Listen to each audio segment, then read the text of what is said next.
Good morning, world. Maria Heller here, alive and kicking. Hopefully you're all doing well. Today I have my co-host Richard Grove, Tragedy and Hope, with me. It's going to be a great show. We're going to be talking about secret societies and how long have people known about these secret societies in the United States. If you're not familiar with Tragedy and Hope, get over to tragedyandhope.com.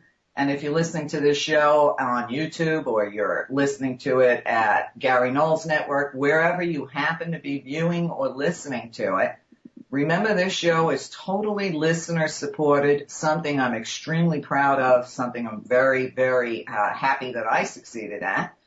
And make a contribution or subscribe today because this is just one of many great shows. So my guest is here. Good morning, Richard. Good morning, Maria. I think we should celebrate the fact that your show is subscriber supported because it's allowed you to remain in integrity with what you're trying to do out there and express this information for years and years now. How many? 10 years? 11, but who's counting? 11 yeyears now. Something I started out doing for fun for a couple of months. Well, it's been a couple of months, a couple of 100 months. But so it's all good. We're making a difference. I mean, you can see it worldwide, Richard. I mean, people are so aware. It seems that more countries are aware of the one world disorder and all these secret societies and American foreign policy, except America. But America seems to be waking up, so there's always hope for us. Well, I think it's just a process of elimination, and once the American people have trusted everybody, they've trusted the media, they've trusted the government, they've trusted the economists, and now they're noticing a pattern of lies that are going on. So now I think people are more open to looking to the internet and starting to think critically for themselves, realizing that the people they had trusted, the corporate media and the politicians, weren't thinking on their best behalfs. They were doing some thinking for you, but it's not a good way. It's in a limiting way where they were drawing power away from you because of your ignorance. So I think a lot more people, and whether it's demonstrated in Egypt or any of these other countries, undergoing some heavy politics, some heavy political moves right now. You've got jackals and economic hitmen out there playing, and you've got like the Twitter revolution and the social networks all playing into this. But people need to take a look into the legitimacy of how all these things get started and who's really benefiting and who's supporting the changes. Absolutely. I.e., when the United States and Israel supports the regime change, you should start looking into when the regime change started and how your taxpayer dollars figured into it. Right. Well, regardless of how these movements have started, whether it was infiltration or the same people behind the scenes looking to start the World War III with the Muslim nations, what I'm counting on is the people are so well educated and so hep to it. I mean, they nailed the cops that were dressed as protesters. I mean, they stripped them. They totally stripped them in the audience. And they know with their military in charge now, they're still not leaving. They want what they want. And maybe the people power is going to be too strong even for the one world order to succeed at. Well, I think, in the short term, the establishment of aristocrats that are doing regime changes and have performed regime changes for the past 100 years, they're going about this and they're getting their short-term objectives. I think some of the consequences, maybe unexpected to them, are that people are drawing themselves away from corporate media and starting to take a look for themselves. And even if the next regime of Al-Baradei or whatever puppet dictator they put in there next, right, even if that is somewhat supported at the beginning, people in this momentum of awakening, I think, is that this wave of awakening is going to continue to proliferate far beyond anything that they had planned on. And that when you look at the other histories, of CIA and MI6 funded and inspired coups through the 20th century over all these different countries, including the history of Egypt itself, I think it just, begs a lot of questions, and those questions lead to some very interesting answers that aren't the perspectives that were painted for us by our teachers in school. Right. Many months ago when I went to see that movie, The Social Network, about Facebook and Mark Zuckerberg, I had said on the show, this kid is a true indigo kid. And one of the things I walked away with was that he wanted to change the world. But I look at everybody using Facebook, seeing somebody in Egypt holding up a big sign that said Facebook right across the front of it. I don't think he anticipated how much his tool would be used to change the world. Well, and when you think about it, when you take a step back, I mean, this was his dream to change the world. He wanted to do these things. Where did he get these ideas? They were inspired by his local social culture. And these ideas come out of think tanks that are then precipitated down on the audience. And then he takes these goals. He thinks it's his. He goes out and creates this thing. And then it's corporatized because they've trained him to take this certain bait. After you create something, we're going to offer you this public offering. It's all great. But it really means he loses direct control of that entity. And now it can be used for all sorts of things. Right. Without the fact that there's a ton of information and data collection, personal data that's collected through Facebook and Google and these other sites. So you also have to think about the motives. I mean, the motives of creating something that collects all that data is kind of a greedy, profiteering type of thing to start with. It's not, I want to help the world. If you want to help the world, figure out how to get rid of usury and figure out how to, stop the strong from preying on the weak. Figure out these are problems that we've had trouble dealing with over a couple thousand years. How about putting your mindset to those in your $1 billion, right? Absolutely. But what he does is he gives these donations out and he acts like I'm giving all my money to the same group that Warren Buffett and Bill Gates and we're doing these great things in Africa. Well, how about this? Stay out of Africa. Let the people in Africa take care of themselves. Stop undermining their countries with our corporations. Stop charging them for water that they own in the first place. And when you take a look at Africa, one of the most profound cartels that's ever existed in human history was set up in South Africa by the same people who are running our politics and economics today. And that would be the De Beers cartel, which has stood uncontested for over 100 years, that was set up by Cecil Rhodes back in the late 1800s. Well, I'm sure you weren't surprised then when all of a sudden Goldman Sachs makes this huge investment in Facebook and demands control of their ISPs. So, I mean, Goldman Sachs is our government. It's the United States of Goldman Sachs. And sure, but, I kind of felt a little sad for him because I really think that he's just unaware. He can't be, he's not a stupid kid, but I think he's too focused on what he does. Where would he have gotten that education? When you go from your 15,000 hours of high school and college education, including your grammar school, when you take all that education and you get out, all you want to do is make money. Let me get out and make money. I'm all set with my education. They already told me everything. I have no more curiosity. All I want to do is go out and conquer the world. And that is, we were all set up to fail in that regard because you don't find out these other essential pieces of knowledge that would greatly impact your choice had you had this information before. But you don't find out until it's a consequence of losing as a result of playing in a game that you don't fully comprehend, a game that you were advertised to come in and play, but you were never given the basic tools to navigate within this world. And then you discover it's all based on corruption. Well, big surprise, because there's a bunch of people participating in things that they don't understand, and the people who do understand are able to prey on this whole other group.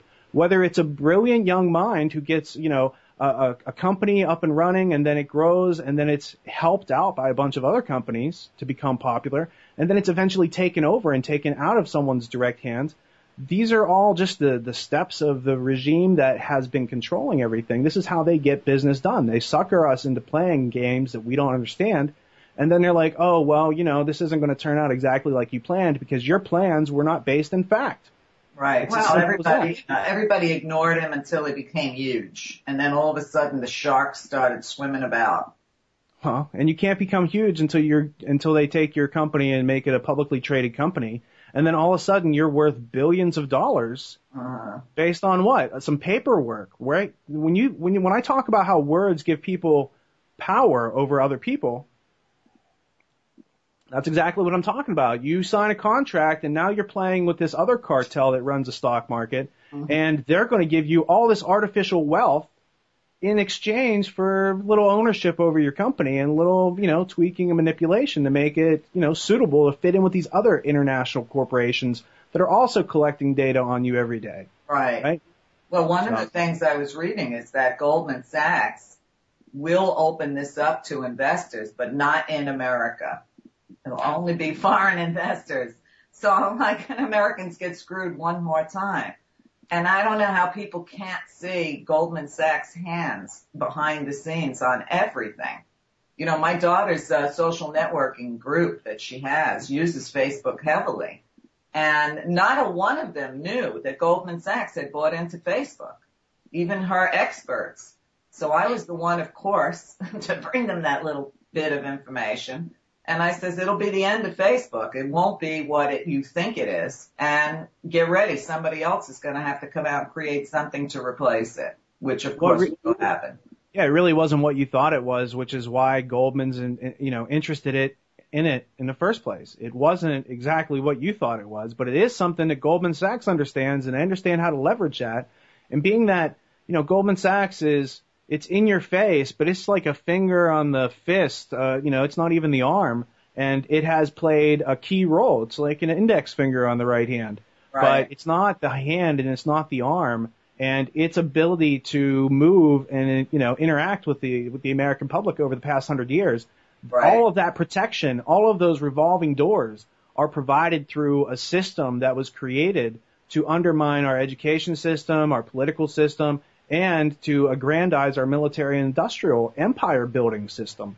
So It's like there's this, through the literature, and when you go in and look at these things and you actually try to understand for yourself as opposed to listening what they tell you on the news, it's obvious. But, I found that the issue is most people don't do enough reading and they don't make enough time. They don't understand how to prioritize or why to prioritize time for reading or what to read in order to get some of their power back. And so for everyone who you can't get past that step, it seems like, this downward spiral into, not understanding what's going on. Exactly.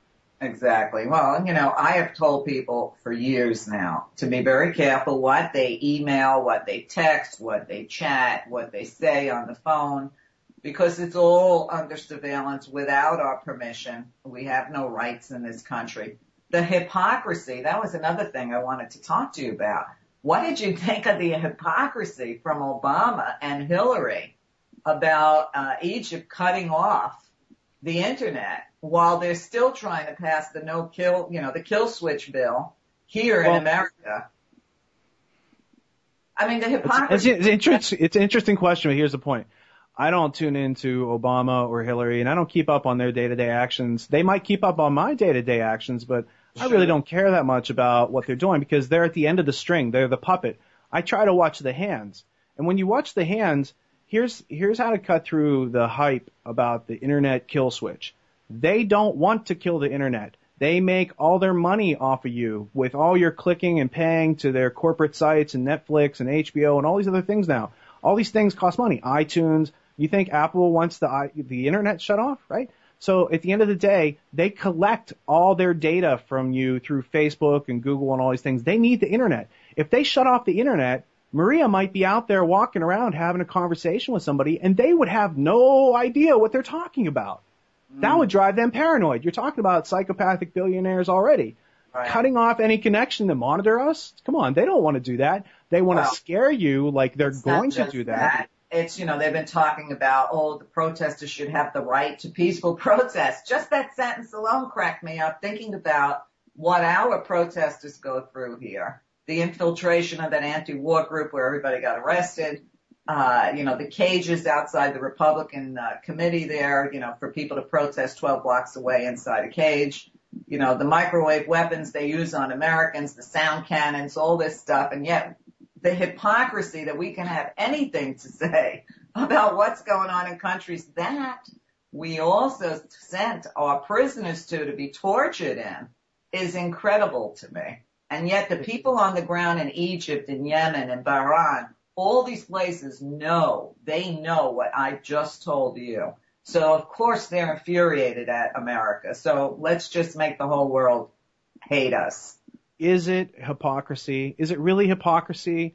Or are we just a little, over ambitious in looking at that? Maybe it's that we have democracy 3.0, but as a responsible country who spreads democracy through force, we don't want to give people the advanced version. We start them out on the early version of democracy where we don't have all these cages and all this other tracking system. That you don't get that till later. That's an upgrade. But when we spread it to these other countries, we want to bring in the nice George Washington cherry tree, the stuff that we had when we were kids. So basically, when we export democracy, we give them the elementary school version of here's what we're all about. At the same time, while the military, bombs them into accepting that. Exactly. Well, we don't have democracy at home, so, that's a lie anyway. Bringing democracy to other people is a joke. But, looking at it, it's nice to see how many people from around the world, because I have people from all over the world on my Facebook, and how many of them are hip to what we're talking about. I mean, a lot of what they post on their articles they post there, I haven't seen.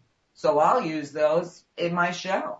But the community that's forming, even just on chemtrails alone, okay, there's an entire huge site on Facebook, and it's called Chemtrail Songs. It's just people all around the world that in different languages have made songs up about chemtrails. The pictures I'm seeing from Belgium to Austria to you name it of chemtrails make ours look dull and boring. So there is a uniting that's happening despite whatever their original intention was, until they find a way to shut it down.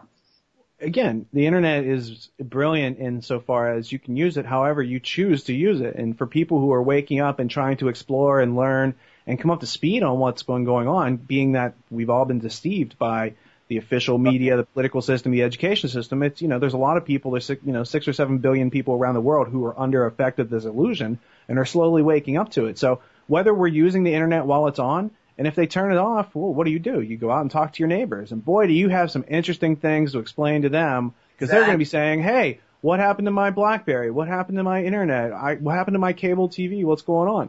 Well, you do have some answers for them, and you don't have to explain it in any sort of sky is falling way. You can use compassionate communication or nonviolent communication, ask them some questions, find out where their blind spots are, and then lead them into the information if they want to go there. If they're looking for answers, at least be someone who's knowledgeable and can guide others so that they can get around safely. Right. And I think once more of us... The only thing they accomplished shutting off the net in Egypt was pissing the people off. So where they might have had 1 million people, they ended up with 10 million people out in the street. Imagine every American losing their cell phone ability. How quick and sooner or later, they would be out trying to figure out why they lost their capability, and then they would be informed, they would become informed insofar as, wow, there's a war going on so voluminously that they had to use the internet kill switch. That immediately lets everybody who wasn't in on what's going on, now they are interested. Now they have direct connection with it. It's no longer tangential or 2 or 3 degrees of separation away. It is now affecting all of them. So, it's interesting to watch everyone kind of get hyped up about it. But at the end of the day, they take away the internet. People are going to hack Wi-Fi networks and network and daisy chain Wi-Fi networks all over the place. There's a bunch of different ways to defeat what they're trying to do. They are taking they have a plan, they have a strategy. It's been in motion for 100 years, and it hasn't, they update it, but the original strategy has some flaws in it. And I think if we just all study what they've been trying to do to us, and we look at the root causes, and we understand that, oh wow, they need us to buy in and give our trust to all of these words that they're using. What if we became skeptical? What if we just started asking a couple questions? Right. Now it changes the whole mood. It changes the whole mood. Now we're in a process of learning. Now it's interesting. Now your curiosity's back because you're figuring out how all these things are coming to bear to weigh in on you in your life, and how a few people in one place can greatly affect people's lives all over the world, and how we have a responsibility in the roles that we play with, as far as being consumers. Right. Well, that's another word that really pisses me off, okay? Referring to us as consumers instead of citizens, and that's bothered me for a long time. And now when I read these international news reports, they refer to everybody all over the world as consumers. We're not human beings. We're not citizens. We're not breathing entities. We're just consumers. Anyway, Rich, I do have a lot of new subscribers, so for my new people, let's talk a little bit about tragedy and hope, which we haven't done in a long time. First of all, what is tragedy and hope, and how did you come to use the term tragedy and hope? Well, I guess the story starts 4, 5, 6 years ago when I became aware that there was a book titled Tragedy and Hope, History of the World in Our Time by Professor Carol Quigley. Can you see that, Meria? Oh, yeah, I can see it. Looks a little on the big side. It's a big, thick, heavy book. Is that a and so, yeah, is it a dictionary? It's a dictionary of history, basically. And so I heard Stanley Monteith giving a presentation talking about this book and how the plates were destroyed and how it was out of print for 40 years and how this held the keys to political history in the last 100 years. And I became fascinated, so I tried to go out and find a copy of it somehow, and at this time it was still out of print. It came back in the print, thankfully, the next year. So I was able to find a used copy of it through eBay or some other used book exchange, and I was able to get a 1966 first edition copy. And I read through this book, and it just was so relieving. It was so relieving because I had noticed all these things, these contradictions, and all these things in our history and our education that conflict with reality, and there's a lot of cognitive dissonance.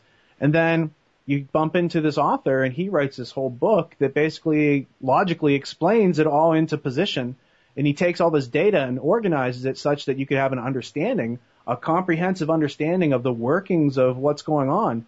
And I thought that he had touched on so many areas that I thought were just conspiracy theory, and here this guy had spent 20 years writing this book and giving you all the facts of the conspiracy, which you would know as history if you hadn't had some adulterated form of history in high school, right? So after reading that, I just thought this is such a landmark tome, this idea that is so well documented through multitude of sources that are all, academically put together, and that nobody that I was really talking to knew anything about this book. So the name Tragedy and Hope, History of the World in Our Time, the book, turned into this idea that I had to,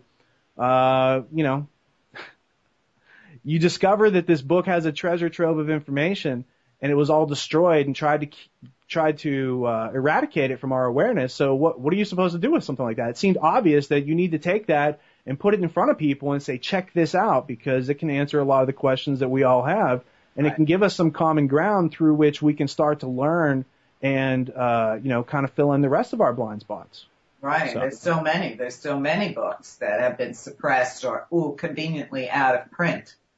For years and years, it was impossible to even get a copy of Mullen's book on the Federal Reserve. And even now, if you want to get a copy, one of my listeners told me when he Googled it, it was like several $100s. And then I remember when I had Dr. Ott on the show, we were talking about the dangers of vaccines, and he talked about a book specifically in 1926 that presented that to the government, and that book was done away with. I don't even know how they recreated it. So maybe people were smarter in the 20s and the 60s than they are now. Well, I think that people have, as you go back in time, even as far back as 1,000 years ago, people were way better educated than we are now.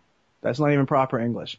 You know what I'm saying? Is like when you go back in time and you read documents from 1,000 years ago and you have trouble understanding those people, don't think of those people as dumb anymore. I'm the dumb person on this end trying to decipher the brilliance that the people have left behind, right?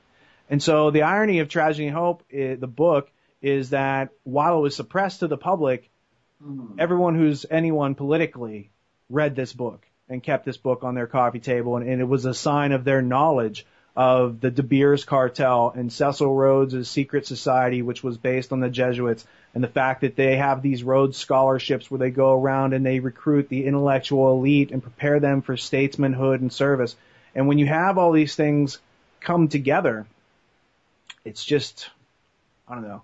For me, it was mind-blowing. Absolutely. And so out of that, when we try to create a channel of media that allows, free distribution without corporate, sponsorship and all the things that we wanted to do it right, we thought that this was a good name and a good embodiment of an idea working forward after being suppressed so long. It's like if you want to understand the workings of the world, read the book that they're using to run the world. This is what Bill Clinton read, and then he said, no thanks on Vietnam. I understand that all wars are fought for profit, and I'm not going to go lose my life trying to win some medals and ribbons, because those are just incentives that these rich people use, these aristocrats use to get our sons and daughters and fathers and brothers into the war, right, in the first place. They used to pay them as mercenaries, but like now they just give out, name a street after you. It's like that book, War is the Racket, which we talked about, many times before. I mean, when did that guy write that book? 1935. That was Major General Smedley Darlington Butler, who was the highest decorated military officer of his time, and he had won the Congressional Medal of Honor twice. And he said, here's what I did in Haiti and here's what I did in Nicaragua, and it was all for these companies like Standard Oil, and basically for the corporations that go in all over the world, they use the military to undermine the country, to make the country subvert through force, and he clears it so that Standard Oil and American Fruit and these other CIA front companies, et cetera, can play, empire around the world and use force and aggression, which I believe as a fundamental axis of philosophy is wrong. Shouldn't have to force anyone. If it's a good idea, people should want to, they'll want to do it. You won't have to force them.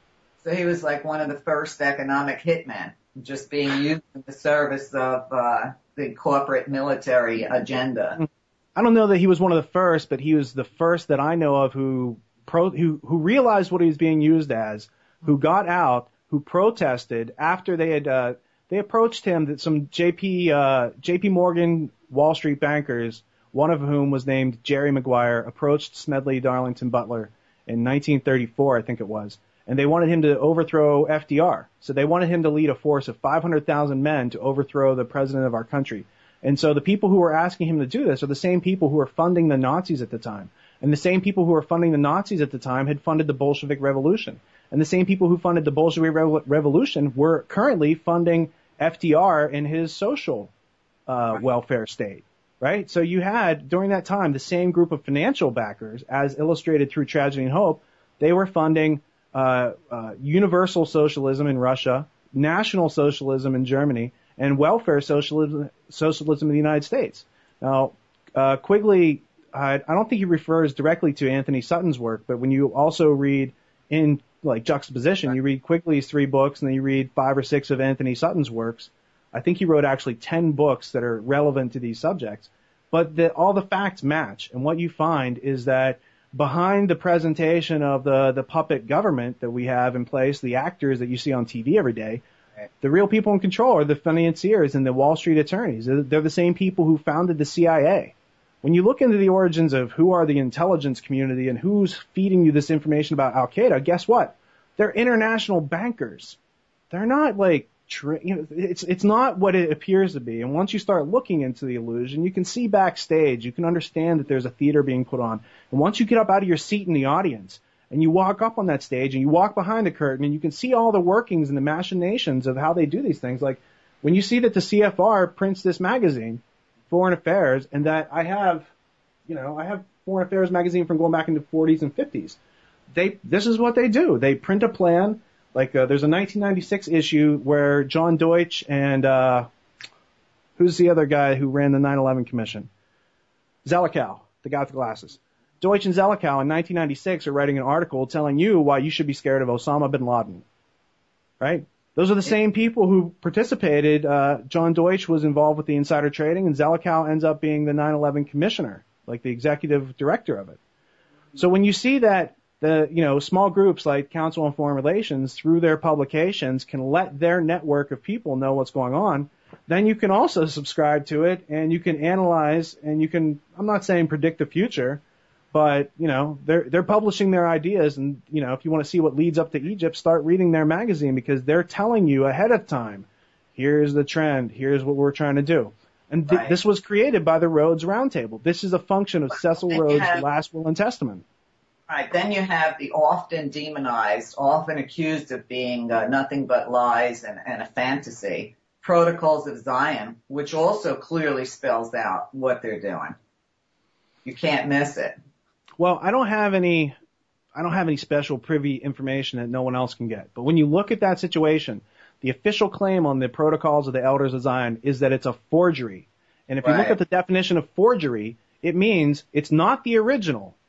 There had to be an original to be a forgery. So when people say it's a forgery, they're using clever rhetoric on you, and you should start to understand. And when, I'm not saying that, look, it's an interesting historical document that needs to be looked into and needs more scrutiny. None of us can look at that and say, well, this is definitely what's going on, because we don't know the nature and origins of that. There's many quotes out there that seem to be very useful to the Patriot movement that aren't accurate when you go back and look at the source material. James Corbett did a show on this last week, so he was going into some of these Patriot myths. And I think it behooves all of us to start looking at these things, because if they're not factual and actual, then we can't actually use them to our advantage, because they're not. How does it benefit us? So once you start looking into this and you find the things that are actual and factual, then you can stand on those facts all day. Well, another thing that people refer to is the work of Albert Pike, with the Freemasons, Sure. And a lot of what he said also comes back to the same kind of plan that these people have had. Right. So you don't know which came first, the chicken or the egg, who made it up, who did it, or what, but these people are still on target. Here are some interesting things that I've learned about Albert Pike. First off, the observation that Aristotle made, that the mark of an educated person is that they can read something and not necessarily have to buy into it. So I'm able to read through Pike's work without having to subscribe to his twisted lines of thought. I can recognize as a intelligent person that he's an intelligent person. He spoke fluently in many languages, and so you have to separate his academic ability from his kind of twisted KKK grandmaster kind of thing, grand wizard rather. So when people get upset because there's a statue of Albert Pike and it's down by the Supreme Court, they should get upset, because that guy stood for a lot of things that I don't think are American. However, when you scrutinize his works and you know that his works are used throughout the world as the basis of Scottish Rite Freemasonry, you have to have some respect for that, because the opposition, the people who are doing all this to us, they learned Greek and Hebrew, and they learned these languages and learned to use incantations and spells and all sorts of stuff that none of us really want to know about. But this is the basis of the control system that they're using against us. And so if you can't sit down like an adult and read through Morals and Dogma and be like, well, I wouldn't have wrote that book for myself, but I understand what these guys are trying to do. It's like, that's why you have to read their operating systems. You have to become familiar with the things that, are out there and available, because you're missing out on so much history if you don't read what they've given us. Because reading somebody who's read this and writes some conspiracy book isn't the same as reading what someone who spent 20 years going through the records of the Council on Foreign Relations himself. He's like, this is what's going on. This is the history. Right. Now, Carol Quigley, before or after death, had another book come out about the Anglo-American establishment. What I'm seeing around the world, hold on there, hold that thought. You're supposed to be able to see me, so you can should look so you can see when I actually stop talking. No, I'm only kidding. When I look at what's going on around the world, it looks like all those Anglo nations have always been the colonizers, okay? And it looks like the people that have been under their oppression and suppression have realized that now. And I noticed that they're actually targeting the right places and the right people for a change. They're not just out in the street, screaming peace, love, and rock and roll. They're out there protesting at the banks, the corporations, the Davos, the bomb at the Davos meeting 2 months ago. They know who to target. So I don't know whether we can credit all the work we've done all these years online to educate people or not. I'm sure it has a big part in it. But it's no longer protest just wasting time coming out in the streets, and still giving your money to the multinational, transnational banks. People are really smart. So, I'm waiting for that 100 monkey to strike somebody here in America, land of Planet of the Apes, for people to wake up and say, okay, it's time. But you look at it, and I don't know if you had time, but I finally found that old interview I had done with the author of The World is a Ghetto. And that book is as big as the book you just showed me. And he takes you all the way back through history, in facts in history, how it's always been a white war against the darker races all over the world. And I have to say, it really does look like it's always been that Anglo-American, UK, France, those countries that have been the bad guys. I mean, being white, you don't want to hear that, but history tells you different. Well, there's a lot that can be said on all of that, but I would point to another book called The Martyrdom of Man by William Winwood Reade that was published, I think, in 1887, that kind of tells a story from pre-Egypt. Here's how civilization evolved. Here's how war and these other ideas evolved, and here's the situations that stimulated those machinations of war and aggression, and taking over other places and ruling it through various means. So that's an excellent book to go with Tragedy and Hope, because it kind of leaves off where Tragedy and Hope starts. There's also the idea that you set forth about the colonization by these, for lack of a better term, Anglo-Saxon or Anglo or Caucasian countries in Europe. And what you look at, if you look through history, is that there are certain ideas that originate between 5,000 and 8,000 years ago, such as the divine right of kings. Right. That God created people in between you and him or it or she, however you want to see God, that there's a layer in between called monarchies. Right. And that these people have divine right over you and your life. And somehow, in the midst of, Aristotle and Plato and logic and all these other things, this idea has still proliferated to this day.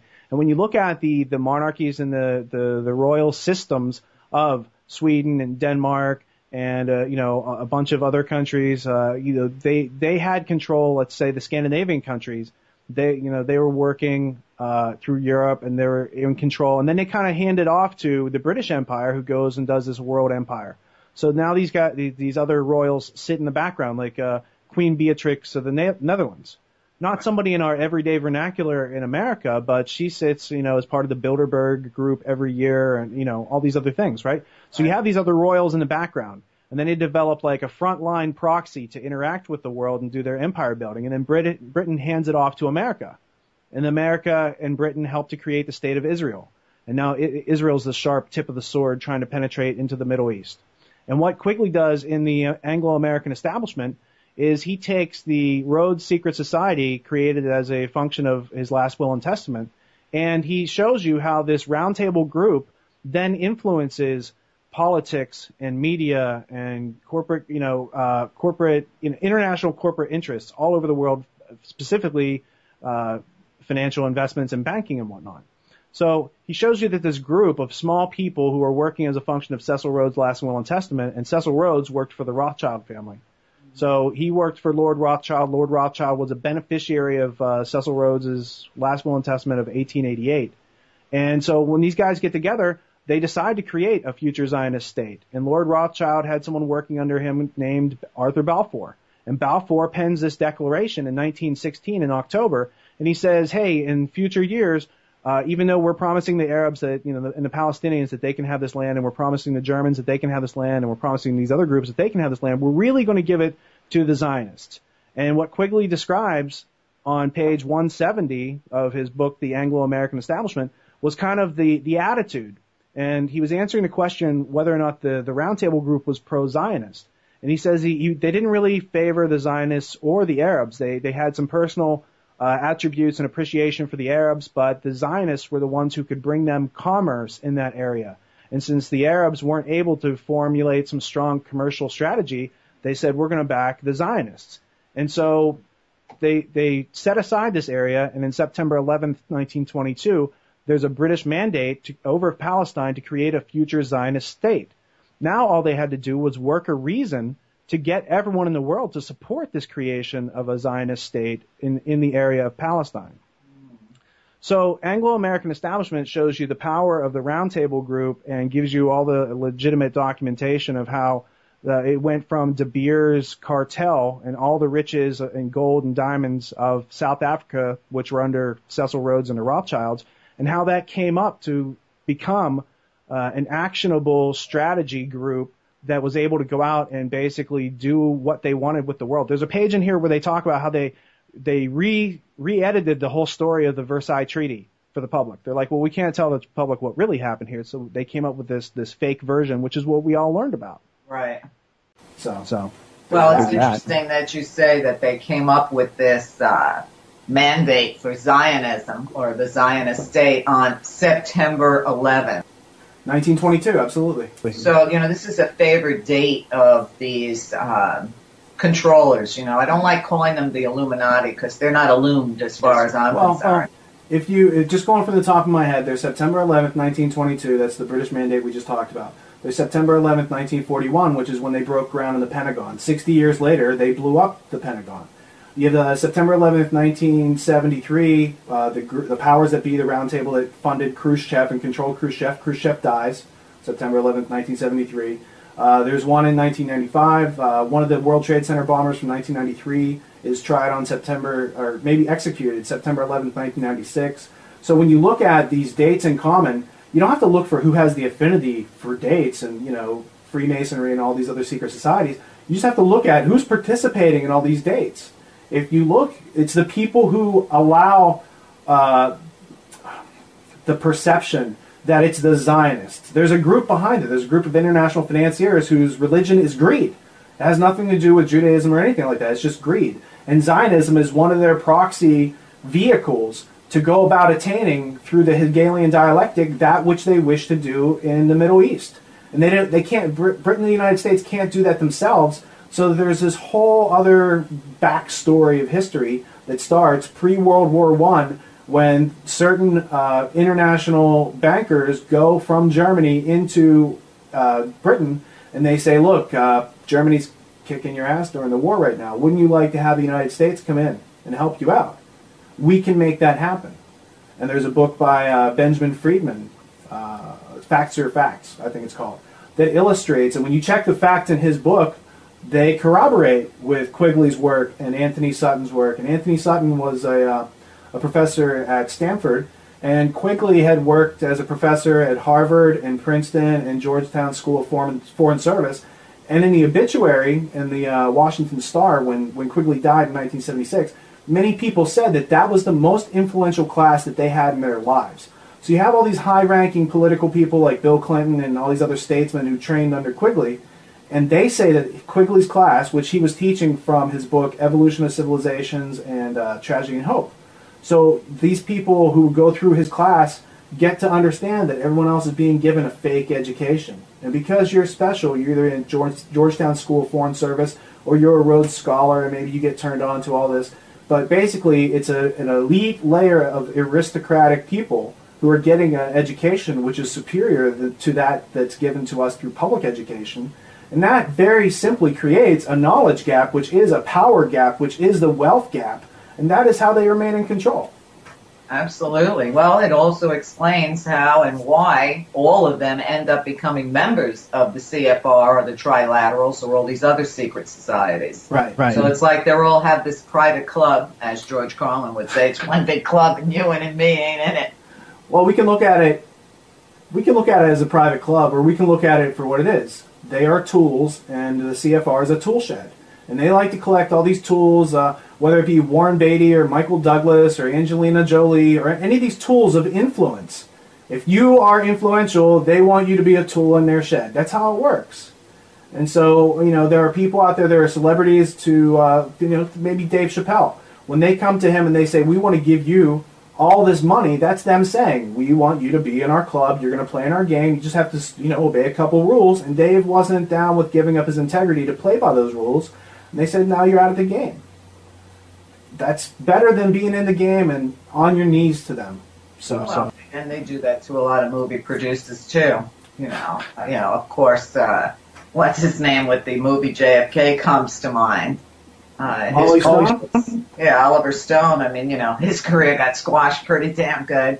He seems like the official historian for somebody. I don't know if it's a group like the Jesuits but he seems like he's tasked with doing certain projects which help to illustrate certain activities which now come to public scrutiny, but in a favored way, maybe creating certain new blind spots. So I'm just saying that, when Oliver Stone does something, it might not all be Oliver Stone's idea.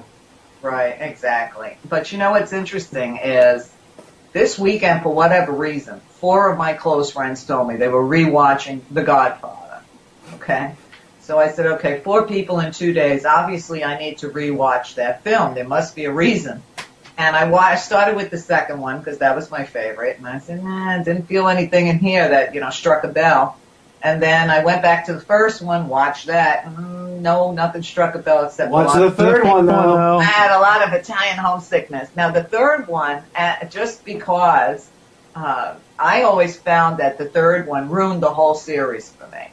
It just seemed like, they wanted to stretch it out, make more money, all your favorite characters were already dead by then. Vatican history now. But I did watch it last night before we did this show, and you see the Vatican history, and they actually show the poisoning of the Pope. They actually show the corruption, the money the mafia and everybody else gave to the church. What he's alluding to, P2 and Roberto Calvi and, Michelle Sindona and the whole Vatican bank scandal that Mark Lombardi put in his artwork before his untimely demise. Forget who the Vatican banker was that was found dead, but I know Webster Topley covered it in depth. Yeah, it's a Roberto Calvi. I guess the film I hated the worst out of the trilogy was the one that I said, oh, okay, well, the personal story just sucks in that. But looking at the rest of it, it was like, wow, I guess this was the film. I wonder why I was so turned off to it before. Probably because all my favorite characters were dead. And that's another excellent example of secret societies in the world, because what they're pointing out is the works of P2, which is, if you look it up on Google, it's Propaganda Due. Due spelled D-U-E. So it's a Freemasonic international banking cartel that runs the Vatican Bank, drains it, launders money through there, uses it, all these sort of things. So there's an international, group of secret society Freemasonry members who have influence over the Pope and all that stuff. And that's what Coppola is telling you. And he's not necessarily telling you as an outsider. He's telling you, I can tell this story and not get whacked, so guess, what I do for a living. I don't know. Just throwing it out there. Watch Godfather 3. That, what happened in his career after those movies? What did he really ever produce that was worth anything? Nothing. Zip. You know what I'm saying? Zip. Yeah, but Coppola's doing all right. I don't know. Don't cry for it. Sure, he made plenty of money on it. Look, I still think it was the best movie ever made, but that's just my own thing. How do you see all this knowledge waking people up? I mean, what do people do with it? I have people say to me, Meria, I learn all this stuff on your show, and, a lot of times they'll talk about David's stuff. And they say, but what do we do with it? If I try to talk to my family about it, they get incensed. Nobody wants to hear it. One woman told me her husband was a priest or a minister. She's married to a minister, so he sure as hell doesn't want to hear any of this. Is it just taking in knowledge just so you know? I mean, what would you say when somebody says, what do you do with it? I mean, I have my own answer, but I'm just putting it out. I educate myself so I can make informed decisions and make accurate judgments. And the question I would ask people is, are you happy with the judgments here? Are you happy with the results you're getting from life? Because if not, it means you're making judgments, you're making decisions, planning things, but the information you're using is not accurate. You might be having some fiction in there where you think it's a fact, and thus you're never going to get to where you're planning to go. So if you always find that you have a good plan, but you don't end up where you're planning to go, then you need to start learning how to think for yourself, think critically, identify fact from fiction, how to tell reality from illusion. And once you can do that, then you can start to make informed decisions. And once you can do that, you start to get what you want out of life, because you're getting what you're planning for, because your plan includes the facts. So it's 100% useful to me all day, every day. If you think about what's going on, it's invaluable. I might be a little off topic, but I figure you're the best person to ask, since you used to work on Wall Street. You were one of the golden boys until you woke up. What do you think about the Deutsche takeover of the New York Stock Exchange this week? Is that the same New York Stock Exchange where Larry Leibowitz, Jon Stewart's brother, is the chief operating officer? I guess so. Well, then I guess I would just note that Deutsche Bank has been the banker of choice for the Bin Laden family for like 30 or 40 years.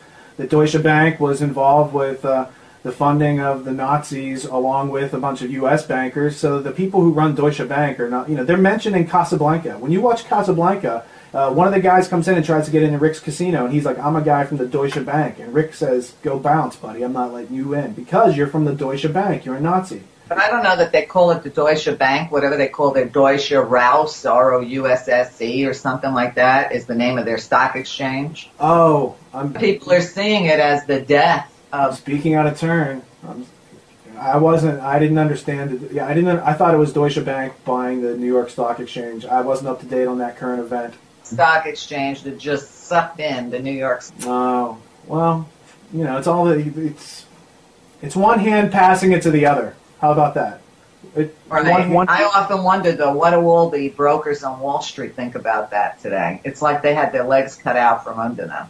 Wall Street brokers think what they're told. There's not a lot of original thinking. They're all watching who they think are experts, and they're taking their information and strategies from there. So, if it was a place for critical thinking, Wall Street could not work the way it does.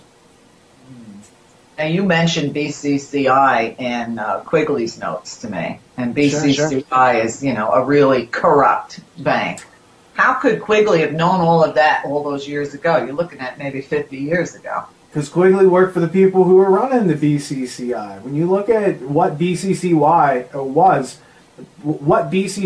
was, and who was using it, and to what avail, that's another place where Mark Lombardi's art connected BCCI to the Bush regime and all these other Wall Street bankers and the CIA laundering money through this big hub.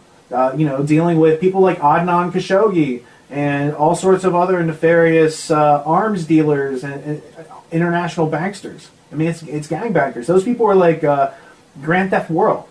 That's what BCCI was about, right? I own that URL. I got to do something with it someday. You just did. Maybe you should post the show there. So how is tragedy and hope changing the world, Richard? Well, I don't think, I would think it would be kind of naive to have a goal like, let's change the world. What we try to do is just offer people who are looking for information that's credible and a way of thinking critically that is valid, and you can pass facts around to each other and understand what a fact is, and you can understand degrees of certainty and how, we come about certain, being certain, because that's all where good judgment and informed decisions come from. So it's more about just, putting a virtual sign out there with a bunch of resources that says, hey, if you're trying to figure this out, you're not alone, and there are other people trying to figure it out too, and we hang out in the Tragedy and Hope online community. There's a bunch of different groups in there, and we all interact there all day, and we trade information, and we improve ourselves, and we treat each other kindly, and it's a fear-free zone of mutual exploration. So that's it's what I wanted, and I didn't see out there, so I was like, let's create a place and see if anyone digs into it. And here we are. Are digging into it. So that's a good thing. They're digging into this show too. So well, because there's just there's levels of levels of participation. We have some people who in our audience who just listen, and they listen every month, and they're thinking about doing something. And there's other people who dip their toe in, and they're like, well, let's check it out. And then they're like, oh, there's a bunch of other people here just like me trying to figure this out. And I'm not dumb. We're all kind of learning this together. And absolutely. I've learned things in the past 13 years I never wanted to know. But now, I went from being called a conspiracy crackpot and a lot worse to a genius. So maybe you just got to live long enough. Maybe that's the key. Well, I mean, are you studying conspiracies, or are you just analyzing institutions? This is institutional analysis. This is something that you should do anytime you're interacting with an institution. And being that the institution that we're talking about, the Council on Foreign Relations, the Round Table, these other working groups, they influence everything you see, from the movies you watch from Hollywood, to the news you see on TV, to the news that's printed, to the words that your chosen politician is saying. It's all approved by a couple groups. And when you understand that, then you should direct your focus and attention someplace that is empowering you, and, drop out all this other stuff that doesn't have any value to you. Absolutely. Well, Richard, thanks for joining me today. As usual, another interesting educational show. And thank you for reading that book, because that would be another big tipper in my workload. Yeah. Talk with you again next month. Thank you so much, Meria, because you provide a forum where people can get to this information. And thanks for doing this little video experiment. Hopefully, people seeing your smiling face, you're going to get a couple new people interested in what you do. Because I think it's fantastic. And that would be not tragedy, but good hope. That's right. Take care, Rich. We'll talk next time. Thank you, Meria. Peace.